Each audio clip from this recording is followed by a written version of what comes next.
नमस्कार। एक बार पुनः स्वागत है आप सभी लोगों का हमारे समृद्धि आईएएस के यूट्यूब चैनल पर। और आज हम उपस्थित हुए हैं अपने बहुचर्चित programme mains answer writing series के तहत, जिसमें हम जीएस पेपर 5 से कराने वाले हैं।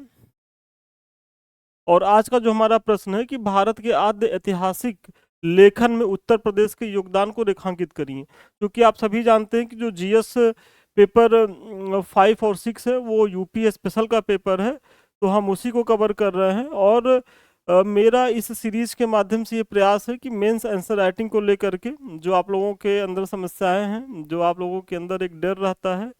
बहुत से बच्चे ऐसे हैं जो पीटी पास कर लेते हैं, लेकिन मुख्य परीक्षा में आंसर राइटिंग कैसे करी जाए, कैसे भूमिका लिखा जाए, कैसे बीच का पार्ट लिखा जाए, कैसे निष्कर्ष लिखा जाए, उसको लेकर के वो सहज नहीं होते हैं।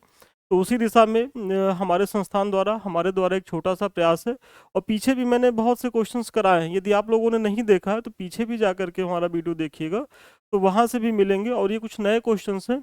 और इधर हमारा प्रयास यही रहेगा कि हम आपको मंडे टू फ्राइडे, मतलब सप्ताह में 5 दिन जो है आपको निश्चित तौर पर डेली एक क्वेश्चन का प्रैक्टिस करवाएं ही। और वीकेंड में हम प्रत्येक सप्ताह का करंट अफेयर्स जैसा कि हमारा आता रहता था, तो वो हम लेकर के आए। तो 5 दिन तो हमारा प्रयास रहेगा आंसर राइटिंग को लेकर के। और फिर जो है वीकेंड में जो सैटरडे वाली चीज़ें रहेंगी वहाँ हम आपको करंट अफेयर्स लेके आएंगे वीकली। तो चलिए शुरू करते हैं। देखिए, हर बार की तरह एक संक्षिप्त भूमिका लिखिए।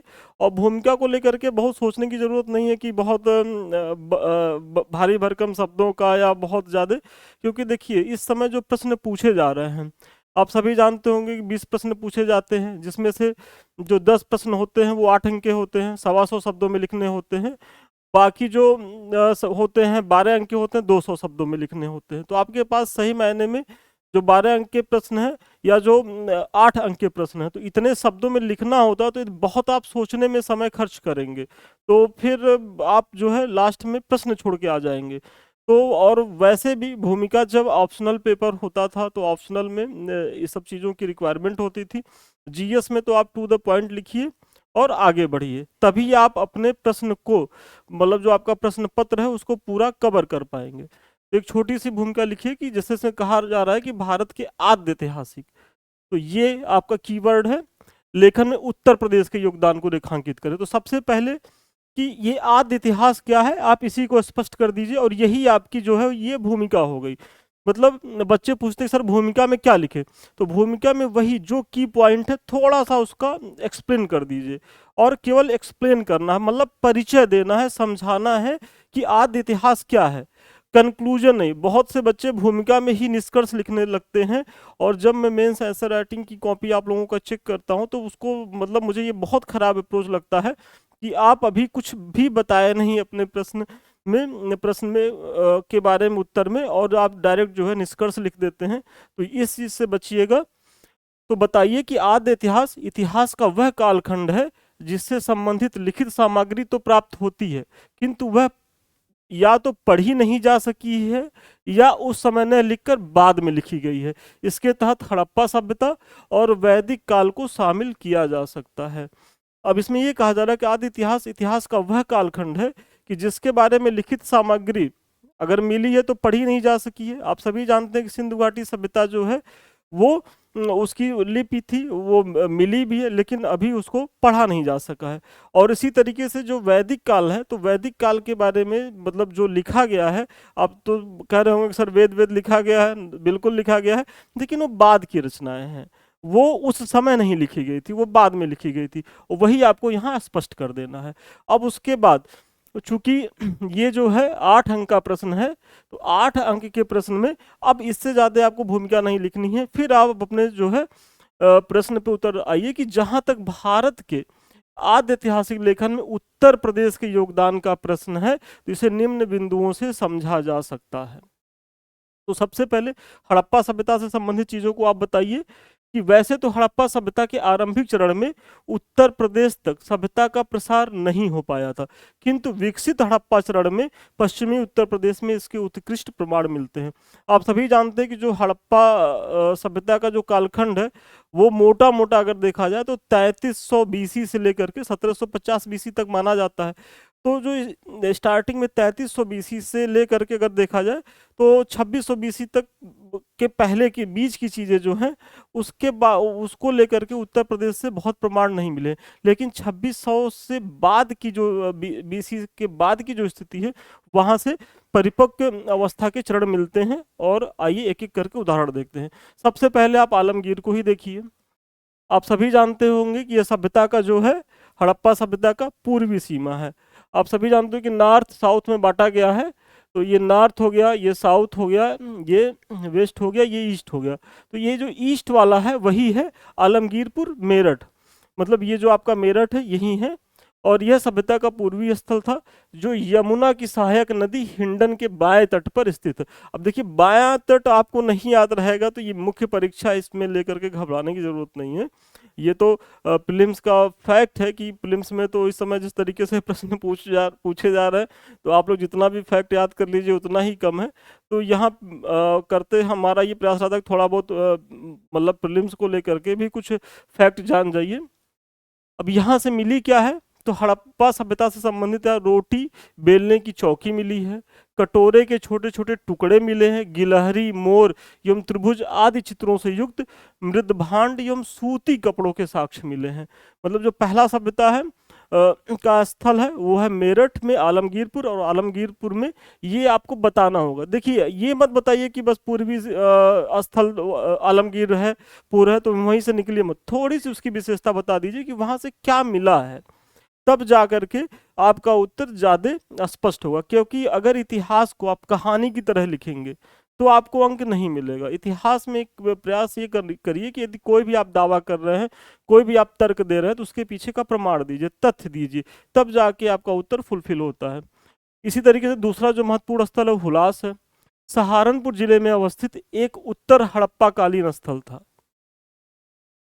यहाँ से गेहूं की कृषि के प्रमाण मिले हैं। इसके अतिरिक्त पीपल के वृक्ष, चावल एवं रागी के साक्ष्य भी मिलते हैं। कुछ मात्रा में सैंधव कालीन जो है वो मोहरे भी यहाँ से मिली हैं। आप सभी जानते होंगे कि सैंधव काल में जो है सिंधु घाटी सभ्यता में तमाम तरीके की मोहरों का प्रचलन था। तो कुछ मोहरें यहाँ से भी मिली हैं। कहाँ से? हुलास से। हुलास कहाँ है? सहारनपुर में। फिर मांडी एक स्थल, महत्वपूर्ण स्थल, इसके बारे में भी जानिए कि मुजफ्फरनगर जिले में स्थित यह हड़प्पा कालीन स्थल वर्ष 2000 ईस्वी में काफी चर्चा में रहा, जब यहाँ से बड़ी मात्रा में सभ्यता से संबंधित सोने एवं चांदी के सिक्के प्राप्त हुए। इस आधार पर सैंधव कालीन टकसाल होने की संभावना व्यक्त की गई। मतलब मांडी से अगर देखा जाए तो सोने और चांदी से युक्त जो मुहरें मिली हैं, सिक्के कहना तो बहुत उचित नहीं है, मतलब मुहर ही आप मानिए कि मुहरें जो मिली हैं, तो ऐसा लगता था कि एक तरीके से जो सैंधव कालीन जो टकसाल होते थे, मतलब जहाँ से मुहरों का निर्माण होता था, तो ये वही स्थल है। तो मांडी से इस तरीके से जोड़ा गया है। फिर आगे बढ़ने से पहले एक संक्षिप्त लेकिन महत्वपूर्ण सूचना।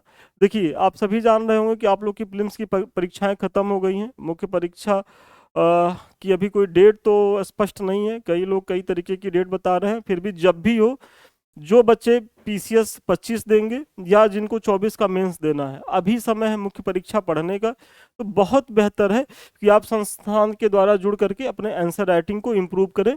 और इसमें हमारा देखिए, यदि जीएस के सारे पेपर्स लेते हैं तो इसकी फीस मात्र 4,999 रुपये है। और अभी जो है जीएस पेपर 5-6 का बैच चल रहा है, तो इसकी दोनों पेपर की मिला के 1,499 रुपये है। इसमें हम करते क्या है कि डेली आपको 2 प्रश्न देते हैं लिखने के लिए। जैसे कल का जो प्रश्न है वो आज शाम को आपको 10 बजे रात तक मिल जाएगा। आपके पास पूरी रात है, पूरा दिन है, शाम को 5 बजे तक सबमिट करना होगा। और 5 से 10 के बीच आपकी कॉपी का मूल्यांकन होता है। फिर मॉडल आंसर दिया जाता है, फिर अगले दिन का टेस्ट पेपर दे दिया जाता है। तो इस माध्यम से मंडे टू फ्राइडे, मतलब आप सप्ताह में 10 क्वेश्चन कर सकते हैं, केवल एक अगर पेपर कोई ज्वाइन करते हैं। यदि आप सारे ज्वाइन करते हैं, बहुत ज़्यादा करना चाहते हैं, तो वो भी है कि आप फुल बैच ज्वाइन करिए। तो यहाँ से आप डेली आंसर राइटिंग की प्रैक्टिस कर सकते हैं, उसका मॉडल आंसर रख सकते हैं। और विश्वास मानिए, यदि आप डेली संस्थान के दिए गए प्रश्नों को सॉल्व करते हैं, जो कमेंट किया जा रहा है, जो बताया जा रहा है, यदि उस पर आप वर्क करते हैं, तो बहुत ही आप लाभप्रद स्थिति में रहेंगे।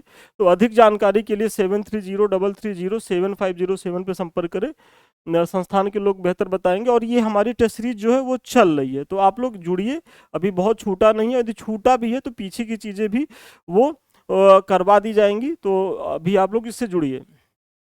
देखिए ये तो थोड़ा सा ब्लर आप लोगों को दिख रहा होगा, ये हमारे मेंस आंसर राइटिंग बच्चों की कॉपी है, और देखिए प्रॉपर वे में पूरा पूरा कमेंट किया गया है, और इसी तरीके से आपकी भी कॉपी में कमेंट किया जाएगा, मतलब कोई कमी नहीं रहेगी। जो भी आप कमी कर रहे हैं, यदि आपका नंबर काटा जा रहा है तो आपको बताया जाएगा कि आपने इस पॉइंट को छोड़ा है। फिर आपको ये भी सजेस्ट किया जाएगा कि आप जो है मॉडल आंसर को भी देखिए, जो कमेंट किया गया है उसमें भी पढ़िए, और फिर मिला करके सुधार करिए। ये सारी चीज़ें हैं। इस तरीके से हमारा मॉडल आंसर दिया जाएगा आपको प्रॉपर वे में, पीडीएफ फॉर्म में, आप उसका जीरोक्स करा करके रख लीजिएगा, और मुख्य परीक्षा के पहले तो बहुत ज़्यादा लाभदायक स्थिति में रहेंगे। चलिए, पीछे हमने आलमगीरपुर, हुलास, मांडी की चर्चा कर ली, हड़प्पाकालीन स्थलों को।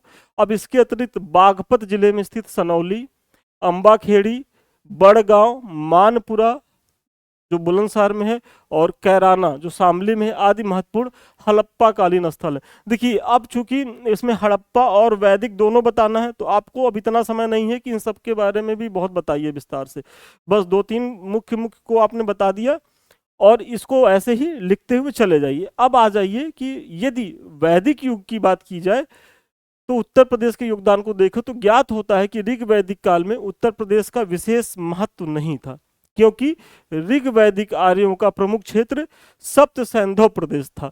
फिर भी ऋग वैदिक आर्य गंगा और यमुना नदियों से परिचित थे। इसमें यह कहा जा रहा है कि यदि ऋग वैद, चूंकि आप सभी जानते हो कि जो वैदिक काल है उसको दो पार्ट में बांटा गया है, ऋग वैदिक काल और उत्तर वैदिक काल।